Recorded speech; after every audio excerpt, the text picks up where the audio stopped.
This is what nursing is about, right? It's about, we're not Florence Nightingale anymore. We have evolved. And when we're challenged, we meet the challenge, right? We conduct our own research if nobody will do it for us. Oh, I gotta go. I've been working, told them please don't hit my phone. I'm in my zone, bruh, just leave me alone. Was on the road, but I swear I'm coming home. Now the drinks on me, I think we need a toast. See, I did it for me. Now my old friends calling, told them nothing's for free. Told me time is money, dog, swear I paid all my fees. I was starving for this game, now my family can eat. Hey everyone, welcome to the Cup of Nurses show, here with your hosts, Peter and Matt. We are two nurses on a mission to change this world, one conversation at a time. So let's jump right into it. But before that, if you find value in this show and want to join us on this mission, it would mean everything to us if you rate and review the show. You can visit us on cupofnurses.com for any of the latest info, merch releases, and the updates of what we're up to. For our lifestyle podcast, you can check out wearefrontlinewarriors.com. In this episode, we would like to introduce you to Debra S. Holbrook. Debra is currently the Director of Forensic Nursing at Mercy Medical Center in Baltimore that coordinates care to victims of interpersonal violence for all hospitals in the Baltimore region. She is President-elect of the Academy of Forensic Nursing. She has testified before a Senate Judicial Subcommittee on crime and drugs on behalf of a now law known as the DNA Justice Act. Debra also published the first research linking ALS to latent injury and strangulation. Join us as we talk about the changes that forensic nursing has undergone over the years, what forensic nursing is, and how alternative light sources has changed the forensic sphere. Hey Deb, welcome to the show. It's a pleasure having you on. Can you give us a little background about who you are and how you got here to the podcast? Thank you. I'm really excited to be invited. So I guess I was invited to the podcast because I've done a lifetime of work in forensic nursing in a broad spectrum of forensic nursing, not just sexual assaults, not just sane nursing. We stopped that in the late 90s. So I imagine that's why I was invited to the podcast. And what was your background before becoming a sane and forensic nurse? I was emergency trauma, cardiac ICU, and then emergency department. And as a matter of fact, that's how I started in forensic nursing before it existed in my state and area, actually, almost 30 years ago.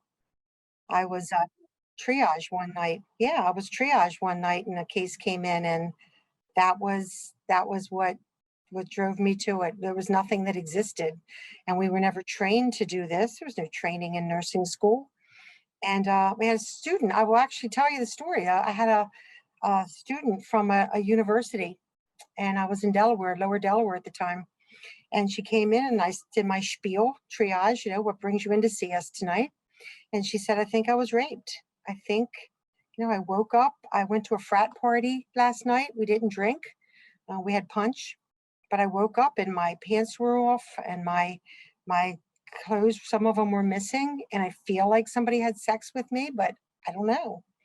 And a doctor happened to be walking by the room of triage and said, sorry to interrupt, but there's really nothing for us to do for you. We don't have any special training in here. There's nobody who's really trained in this work. This only happens, date rape drugs only happens in big cities. So that wouldn't have happened here. And, we're sorry. And she looked at me and I looked at her, and for the longest time, and then she got up and left. And I sat there because to a degree, he was right. There was no training. Police would just bring us evidence collection kits. And, you newest nurse went in the room, and 4 to 5 hours later, you came out and you read the instructions. You didn't know what you were doing. So that's sort of the state of the union in the early 90s. So how has that process changed to 2022 now? Well, in 2022, it's much more formalized. I can tell you that I testified before the U.S. Senate in early 2002 for a bill that was signed into law. 2005 is the President's DNA Initiative, which encourages states to standardize and have forensic nursing in their states. Not every hospital, of course, not every hospital is specialized, but at least regionally where it's not too far that patients would have to go to get that service if they needed it, and that the kits need to be tested. It's much better. Were you a pioneer for that bill to be passed? I was. I got to, Joe Biden happened to be a colleague of mine in Delaware at the time. He was passing VAWA at the time when I met him. And I was trying to start forensic nursing. And so I got to testify for those bills and educate the Senate. A lot of the senators that you recognize now were on the panel then. And it was a really exciting time because it was myself, it was Linda Fairstein, who was one of the first attorneys to ever try a case based on DNA. She did the Preppy murders in New York City, and she became an author. It was Debbie Smith, who was a victim in Williamsburg, trying to pass the Debbie Smith Act to actually test kits. It was the head of crime labs in the United States and the head of the FBI. And then there was little me, who was trying to start forensic nursing out of nothing. And so I thought it was a great opportunity to be able to be a voice for nursing in a way that we had never been a voice before on Capitol Hill. How hard was that to start? What was the process for you to push for all of this? It was really hard to start because I took a course. A lot of it was based on death investigation, trying to apply those principles to live victims of crime. Some of it was evidence collection, evidentiary exams on live victims of crime, and brought this all back to the hospital that I was working. And they're like, this is great, but how many patients do you think you're going to see? I don't know. So, I'm a trauma nurse. I don't do feasibility studies, and it was before computers. So I went, they said there's no money for this in the budget. You've got to know how many patients you're going to see. State police didn't want me to start this. They wanted to bring us the kits, but they didn't want nurses to tell them how to do their work or what to do in that arena. So it was not well embraced by the community, and we pushed for it. I mean, I spent a year and a half where I didn't go more than an hour and a half from the hospital. Took every case that came in, no pay, just to do some type of feasibility and get an idea how many people I was going to see. And this was lower Delaware in a rural region. And we saw a good number of sexual assaults, surprisingly enough. And then having a voice had the hospital give me some credibility, give this field some credibility before it actually had a name. It was called sane nursing back then, right? Just sexual assault. There was no real forensic nursing where you had a broad-based trauma across the lifespan capability to see lots of different victims of crime like it is now. So I guess if you stay in this business long enough, you become considered a pioneer, right? 30 years before it existed, I guess they call that a pioneer. Yeah, you definitely are a pioneer for everything that you did and fought for. And that's something that we love to talk to guests about, where there's something that somebody's passionate about. We keep pushing towards change because change is very important. So moving forward now, back into 2022, this has been approximately 2 decades. What do you see in healthcare? Do you see improvement? Do you still see flaws? How can we better help victims that are in need in these situations? I see flaws in financing of forensic programs, right? That's the biggest deficit I see, is that if a hospital has forensic programs, most times it's an on-call, right? So it's an on-call program. There's very little money put into it unless people are astute enough to be able to go and get grants. I see that being a real challenge. I see in a world where nurses can make good, steady income actually working shifts, that an on-call paradigm not being as successful, because why would you work for $5 an hour on the chance you're going to get called in versus making what nurses are making right now, pre and post COVID? Right. So I think that that's a big challenge. I think that challenge as far as what police and state's attorney's office see their forensic nurses having the capability to be for them. Right. So I see trauma across the lifespan. We have a Blue Dot human trafficking program for sex, labor, and international trafficking here that is one of the pioneer programs in the United States in how we do what we do. We do asylum. We're one of the very few programs where nurses man the asylum for legal asylum based on torture and persecution in your country of origin.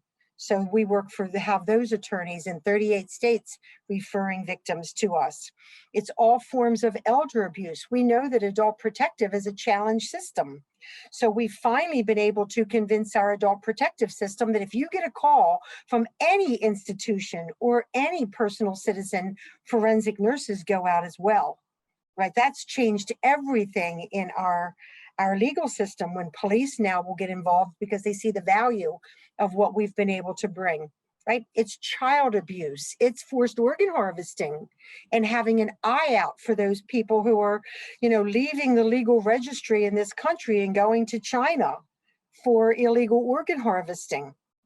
It's strangulation cases and using alternate light source to be able to see injury beneath the skin that you can't see with the naked eye, so that people of color have equity and justice, and people, period, have justice, because now there's somebody who has enough of wherewithal and research to be able to bring this science to a medical case and help with diagnosis.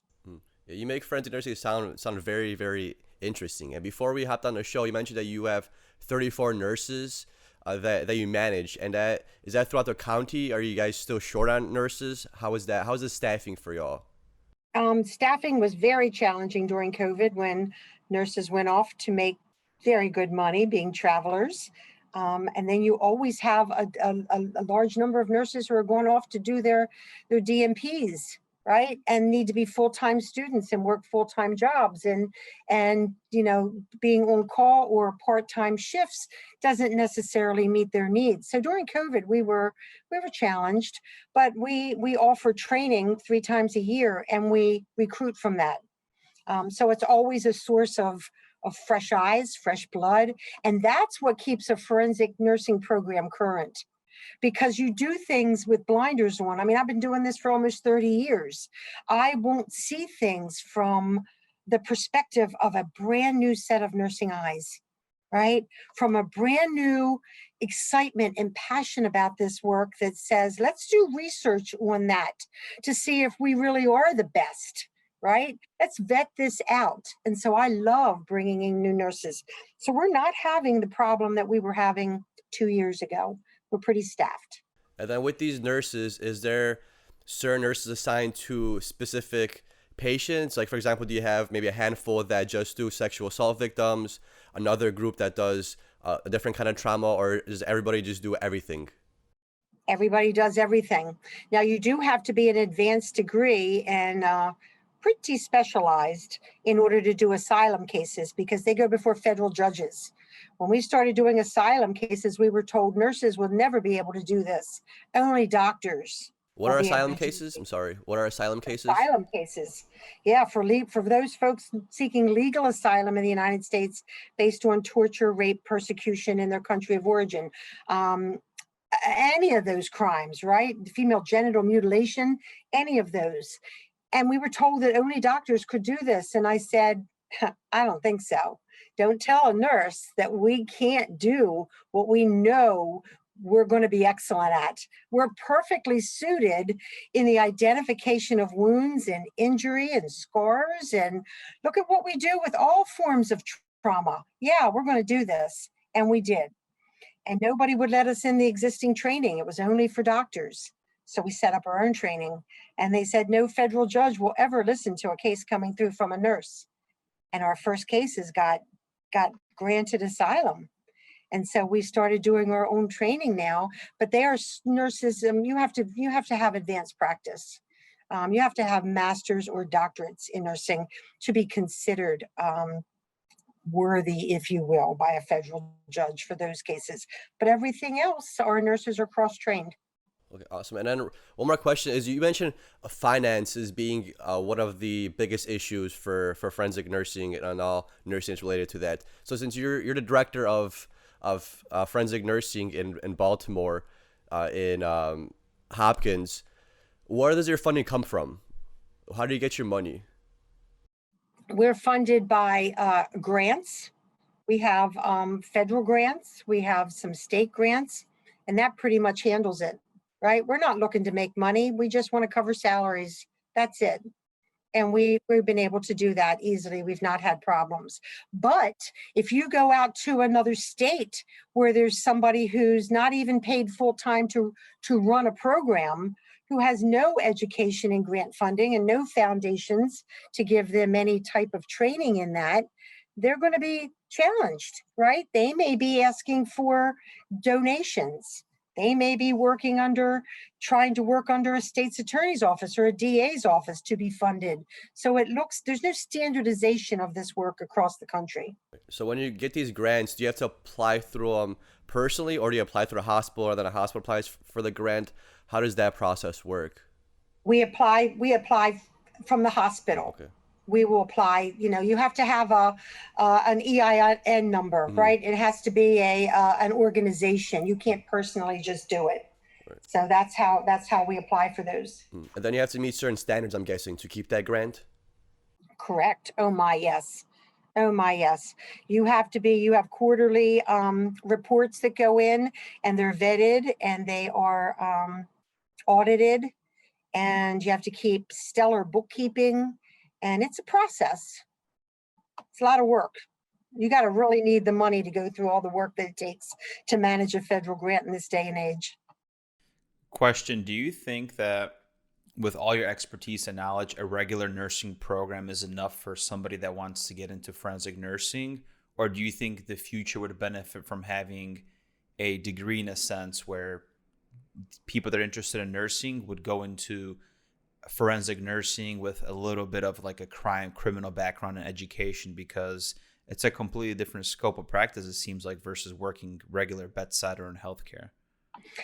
Well, that's very interesting. The nurses who do the best in this work are med-surg and ICU nurses, right? You would think it would be emergency and trauma, but think about it. I want nurses who are vested in head to toe body assessments, right? You can do a body assessment. You're very comfortable with that process, not where in the ED where somebody comes in, they're a foot, a neck, a nose, a toe, right? You don't get it. Now, the one thing that my emergency department nurses bring is that they're not all goo goo gaga about law enforcement and the FBI and the police that come in, and right? They're not all enthralled with that, right? Because they're just used to that as their practice. So that's a strength.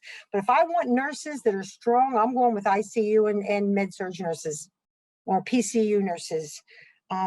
I think that nursing schools are introducing forensic nursing, at least as an option for either a degreed course or at least some electives that they can take. And I know that because I teach some of these at Hopkins, and I've taught some other colleges as well, one being University of Nevada, Las Vegas. So nursing programs are understanding that this is not going away, and it's only going to become bigger and more important as we move forward. And so I think that that's important to recognize. And what about male nursing, for example, that want to enter forensics? I know the previous guest we had on, she said that there's not as much males, and also it's the comfort level between the victim and the male forensic nurse. What is your opinion on that? Oh, my opinion is very different. I hire male nurses. I love male nurses. I think that when you walk into an emergency room, you're not given a choice on whether you want a female or a male, right? I did my dissertation in college on this very subject. Is there a perceived notion that a victim of sexual assault would not want a male nurse to take care of them? And so I interviewed male forensic nurses. I interviewed victims to see what they would have wanted, those that had female and male nurses. And I interviewed emergency department nurses to see what they thought a victim would want. And what victims want and what nurses think that they would want ended up being two very different things. My patients, our patients, it didn't matter. It was a level of empathy. Now, you had to have a chaperone if you were a male in those cases where they were doing intimate body exams. Okay, I'll give you that if it was a female. But we had nobody who denied a male practitioner access to their body and to their forensic case if they were sexually assaulted. So I think that that is a myth. Yeah. What were the two differences between what the patients actually wanted and needed and what the nurses thought that they needed and wanted? Patients said it didn't matter to them at all, as long as somebody was empathetic and knew what they were doing. Nurses, on the other hand, thought that patients would never want a male taking care of them if they were assaulted by a male or female patient. So that's where the big disparity lies in what people, I think it's the same thing in nursing, right? You think, oh, a female patient's not going to want a male nurse to do this procedure or want a male nurse to take care of them. And I think that if you actually did a study on it, you'd find that that's not the case at all. They want somebody competent. Yeah, I agree with you. Even though Peter and I experience a handful of times when the patient prefers the female or they prefer switching the assignment, maybe taking them to the bathroom. So hopefully over time, as our culture is changing, those views are going to change as well. And as far as from the victim side, what do you think are the flaws or the barriers to entry, for example, when it comes for the victim to sharing what exactly happened? So what are the barriers before the victim comes and sees you guys? Well, depending upon what type of crime you're talking about. You're talking about domestic violence. You're talking about elder abuse, where you've got some dependency or perceived dependency on the abuser, whether it's financial, whether it's because there's children involved, whether you're in an elder abuse case where you really can't admit that your child is doing this to you by physical abuse, emotional abuse, or financial exploitation. I find that our elders are very less likely to report this. And so those cases, that's a huge barrier. In sexual assault, think about it. Most people are sexually assaulted by somebody that they know. I mean, we have a relatively high degree of stranger rape in my area, but there's some areas that will have very few stranger rapes. I mean, that is big news if you get a stranger rape in some communities. And so if the person that sexually assaults you knows where you live and where you work, has ties to your family, knows where your mother lives and works, and threatens you, you may be a lot less likely to come forward, even though you've got a period of time to get an evidentiary exam done, right? I can do pictures and I can do reports forever, but I only have about 15 days to get actual DNA evidence. Probably less than that for trace evidence. One of the best things that's ever happened is when the federal government declared that as part of Violence Against Women Act provisions for receiving that money in your state, that you had to be able to allow a patient to have what's called a blind report or an anonymous report. So they didn't have to report to police. They can come, and in our state, that evidence is held for 20 years. In some areas, it's held forever. And so these patients now know, because we've made them aware, that they can come in and we won't call police. And they have that time to make that decision about whether it's right for them. And that has changed everything. For some of our newer forensic nursing listeners, what are some key ways to approach a victim? What are things that a nurse should keep in mind when a patient comes in? End Violence Against Women has drafted a campaign called We Believe, the Start by Believing campaign, because in sexual assault, as in no other form of crime and no other form of medical care, patients are doubted. The T-sheets or the patient's discharge paperwork will say alleged sexual assault, where it doesn't say alleged MVC or alleged fall. You weren't there to see those either, but they'll all say alleged sexual assault. So one of the first things that forensic nurses or any nurse needs to do is believe.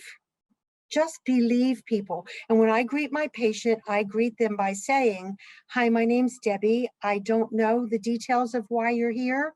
We'll talk about that. But I want you to know something. I'm going to take such good care of you. You're safe here, and I believe you." And I watch people just relax, right? I just watch them. It's a beautiful thing to watch people relax. Think about what would have happened if nobody in America or that first detective would not have believed that young gymnast on the Dr. Nasser cases. Think about what we would have missed if somebody had said, "Oh, this is a kid with a bizarre story. He's right. He's one of the most renowned physicians in the United States Olympic Committee. Oh, no, this couldn't have happened." But it happens across the United States. And so because nurses are the most trusted profession, patients tend to tell us things that they wouldn't tell docs and they wouldn't tell police, or they give us more details. The kindness and the empathy that you show, and then don't allow the shock to be in your face, right? In your expression, because when you hear things, it's shocking. The bar has been raised in crime. And just believe people. And it's not your job to vet that out. If it's not true, somebody down the line is going to vet it out before it goes to trial. Our job is to believe people and take care of them as patients. Definitely, yeah, because they're at a very vulnerable place in their lives, and sometimes, especially sexual assault victims, they seem like, or they feel that they're now in like a lower part of society because they got raped or sexually abused, and it's really hard to talk about those things.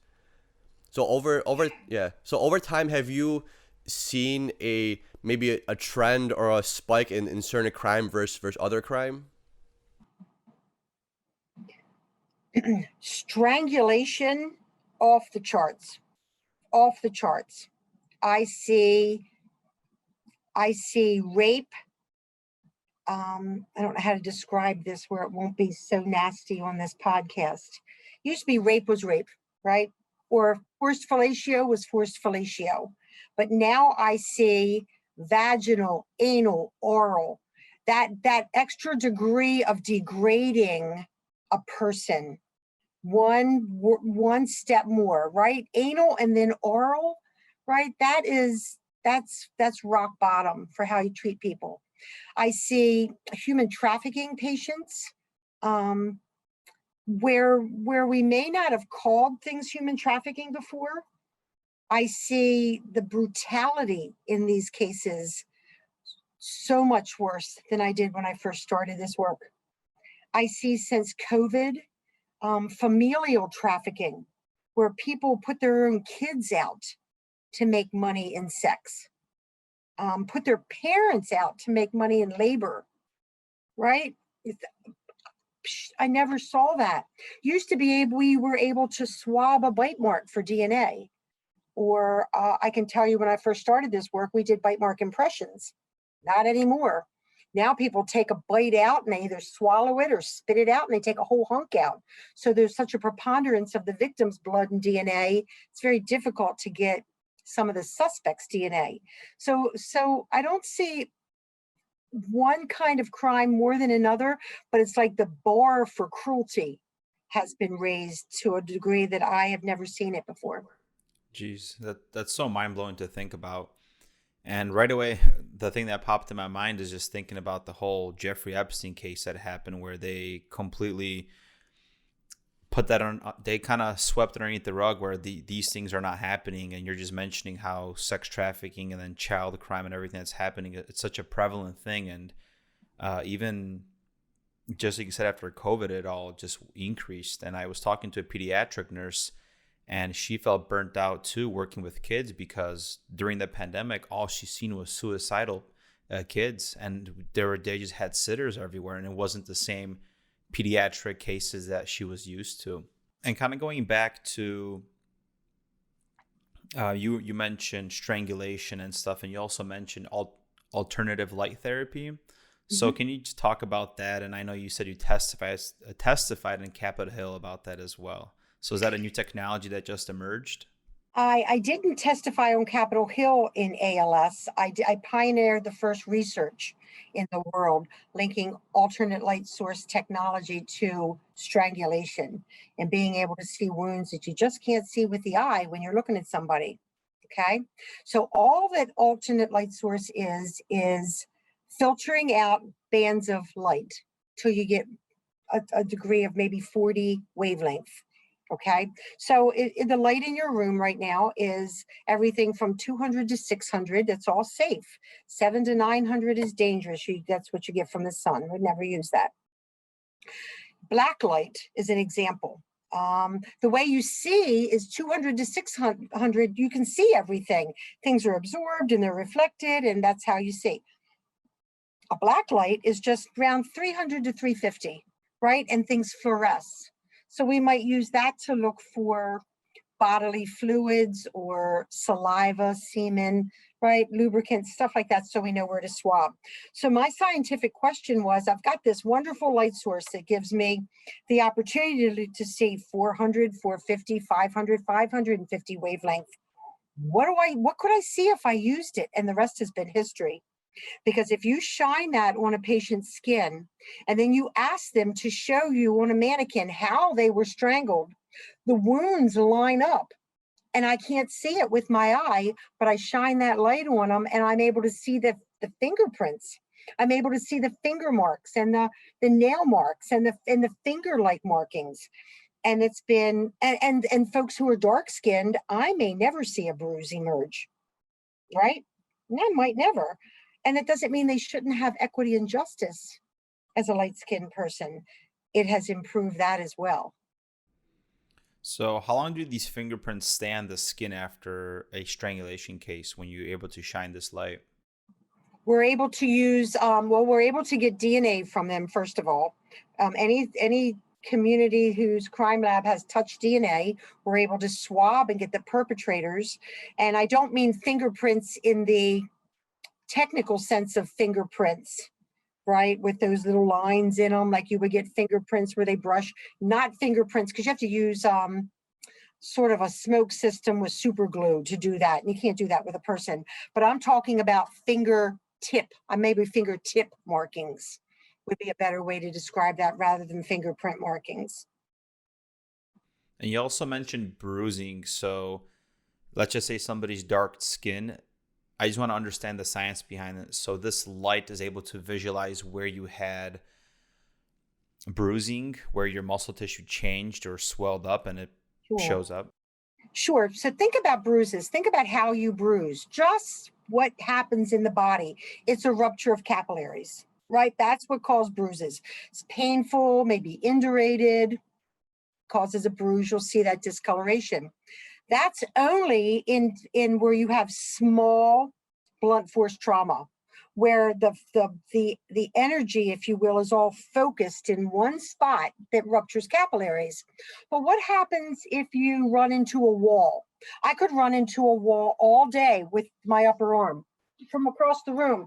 And unless I'm on anticoagulants, I won't bruise. Why? Physics.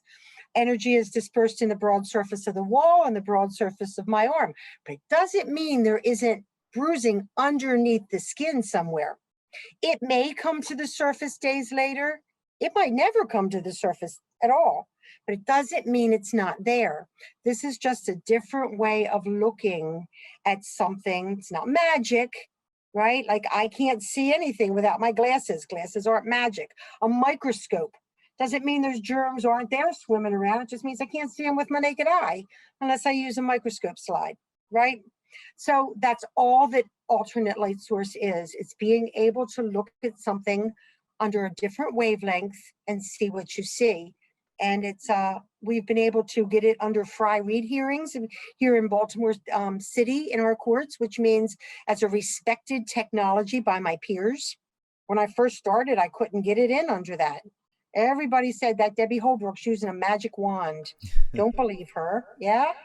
Like I'm so smart, right? Harry Potter over here. It's not that. It's just now we've been able to prove it.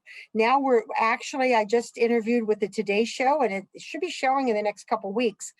I think it's Today Show and the Nightly News on NBC. It's going to air it.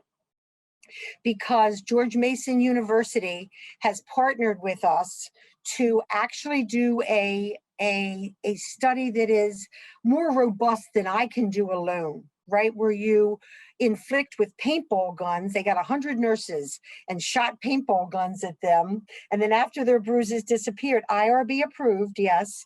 After their bruises disappeared, let's see how much longer you can see this with ALS. And we can see wounds up to 30 days after bruises disappear. So for our patients who are afraid to come to us right away, and maybe they'll take pictures of themselves or they'll have their family take pictures, they're not admissible in court because the court may assume that they were photoshopped, right? Now they've got no justice unless they know that they can come in at 30 days out and we can still get pictures in the dark. And one of the things that the George Mason University is doing in this research now is standardizing what I do here in Baltimore City nationwide. So there's a standardization so everybody can use ALS the same way. That's amazing. You should be very proud of yourself for doing that. No, it's fun stuff. It's called nursing. This is what nursing is about, right? It's about, we're not Florence Nightingale anymore. We have evolved. And when we're challenged, we meet the challenge, right? We conduct our own research if nobody will do it for us. Yeah, it's taking that growth mindset and seeing what else is possible. And I know talking to previous guests, data is king. So if you're able to figure out how you can prove your point and take that data and just like you're doing, then it's easier to introduce change when you have the paperwork behind the research of what you're doing. So kind of moving forward now, what are you passionate about? What do you want to kind of tackle? Is there like a next project? Retirement, grandchildren. I'm old. I want to make sure that I'm leaving this work in really strong hands with nurses that are coming under me, right? I've worked really hard to walk away from it. I do consulting now, and I'm passionate about doing that so that I have some more time with family. I'm in my 60s now. So I want that work-life balance that I personally have never been able to have in this work. I'm passionate about making sure that ALS is a staple with forensic nursing programs across the world. I'm passionate about assuring that there is justice and kindness for victims of trafficking. Those people are still owned in 2022 and beaten and tortured and starved in ways that you can't imagine. And I want to make sure that they have a voice and that programs across the country are outfitted, right? That they are suited to be able to take care of these victims of crime, because they're very different than anything else that we see. And there's another question. What do you think drives or motivates people to do these crimes? Because personally, I can never see myself doing this. And even when I look at my friends and loved ones, I can't imagine anyone doing these crimes against somebody. So do you think there's like an issue in society or an issue in someone's life that drives them to do these kind of heinous crimes? There's a lot. There's a lot of things that I can see now. Now, can you hold me to a study on this? Maybe, I don't know. I haven't read every study out there, but I can just tell you, having personally done 6,000 exams and having been involved in, many thousand more than that, people who are doing this generally in human trafficking, it's this need for money. It's people who have very little respect for human life, period. It's not just people who have a psych component for evil. There are just pure evil people out there. We know that, right? The Charles Mansons of any decade, there are those evil people. But it all goes back to something in childhood.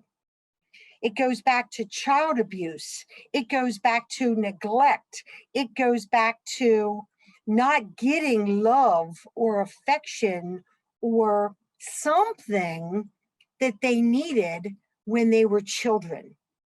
And that's what I see as career criminals who just are going out and being cruel, whether it's against women, whether it's against children. I see that. I see the computer as a source of evil, pure evil, when it comes to marketing victims of trafficking, when it comes to child porn. Used to be you have to find a triple X bookstore, right, that sold that, and very, very hard to find and connect to other people who were like you if you were a pedophile. Now you click a button. It's very easy to groom children to do this, to groom young people.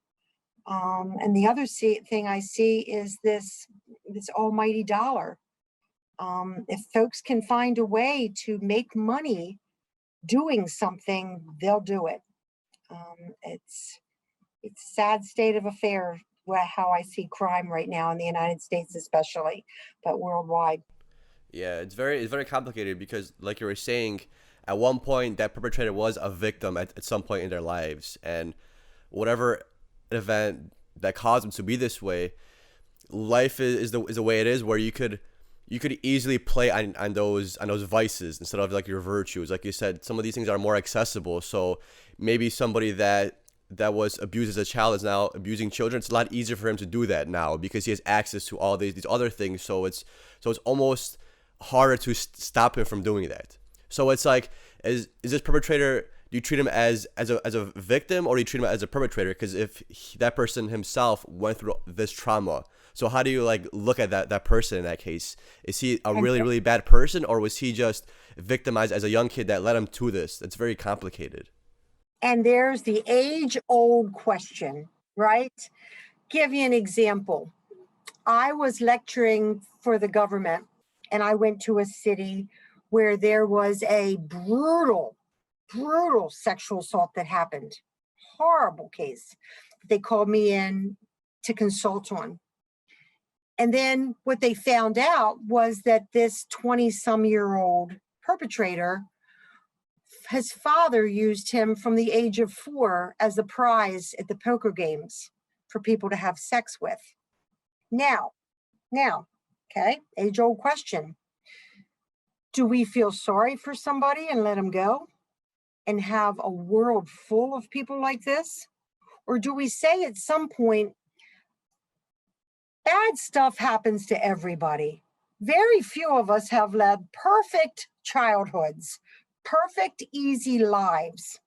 At some point in society, you learn right and wrong.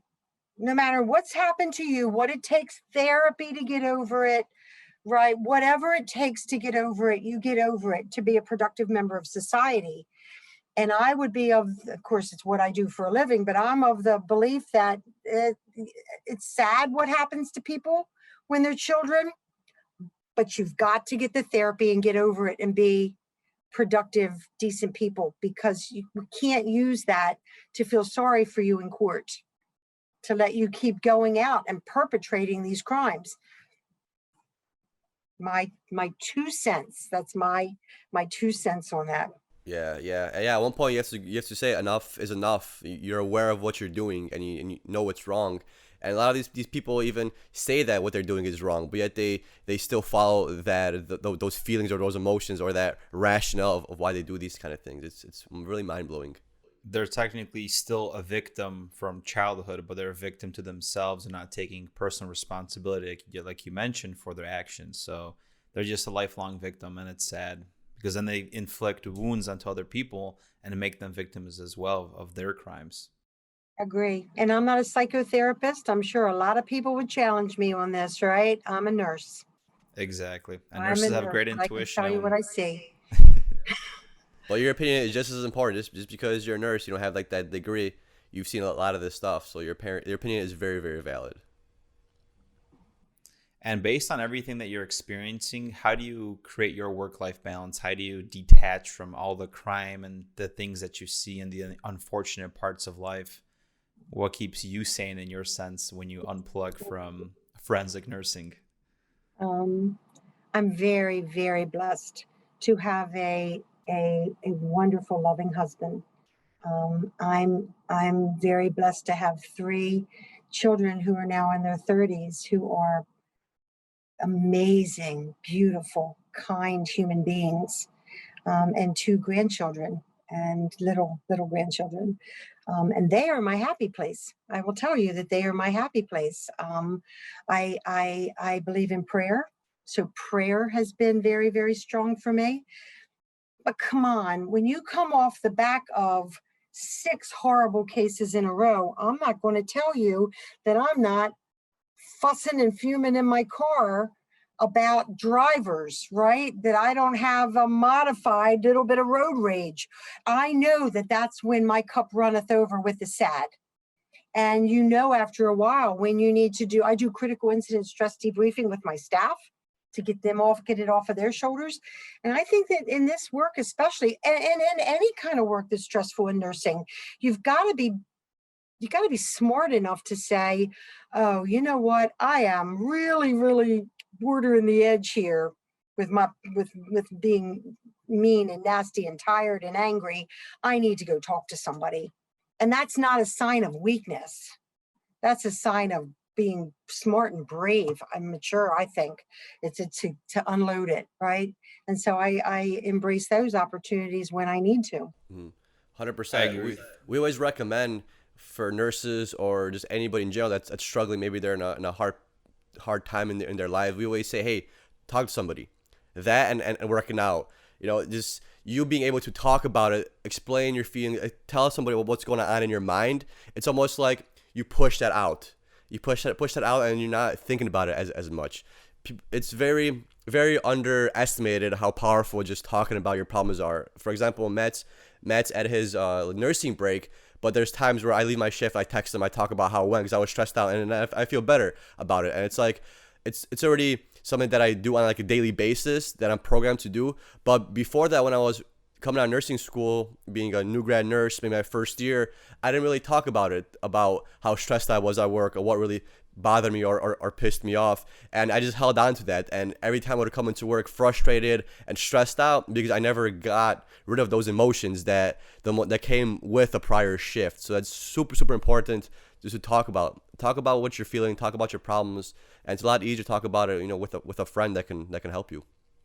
Agreed. One last question we'd like to ask all of our guests. So if you had an opportunity to have a cup of coffee with anybody one last time, who would it be and why? One last time would be my grandmother. I'll be honest with you. She wasn't famous and she wasn't rich. She wasn't schooled. She wanted to be, watch, I'll cry. She wanted to be a nurse. But she grew up in a time where she had to take care of her younger brothers and sisters because everybody died in her family. And her dream was to be a nurse, and she never got to be that. And I'd like to think that she'd be very proud of me right now. And that's who I would have. That's who I would have a cup of coffee with, or a cup of tea with, if I could have one person in the world. That's amazing. And where can people find you and support your work? And I know you mentioned an app as well. Yeah, we have the Be More Safe app. I will just tell you, it's a Baltimore app. It's the letter B, MORESAFE. It's free to Android and iPhones. That will give us so much information about what we do and what you can do in your community. We have BeMoreSafeMercy.org, which is a website, talks to you about how to become a forensic nurse, advice for practitioners, what to do and not do to mess up cases, if you will, and some educational opportunities. You can reach me at dholbrook@afnmail.org. I have started a company called Holbrook Forensic Consulting that is being built right now. So my website is under construction right now. But I do a lot of consulting. And if anybody wants to learn more about ALS or how to start a Blue Dot program or a human trafficking program in their area, we can hook you up to the right people to help you out. Thank you so much. And we just want to say that we're grateful for having you on. It's been a great opportunity. You are a wealth of knowledge, and more than anything, it's very inspirational, motivational that when you first started your career, you've paved the way for so many things. We're a pioneer, and Peter and I are also passionate about changing healthcare for the better. So it's amazing talking to people and seeing that it's possible. Because a lot of times as nurses, you hear your previous nurses that worked, change never happened. But you are the source and an example that change is possible if you put your mind to it. So thank you for that. Thank you so much. And you guys as well, right? This podcast is it's ingenious, and it's cutting edge, and it's giving nurses a voice. So kudos to you as well. Thank you so much, Deb. Thank you. Thank you, Debra.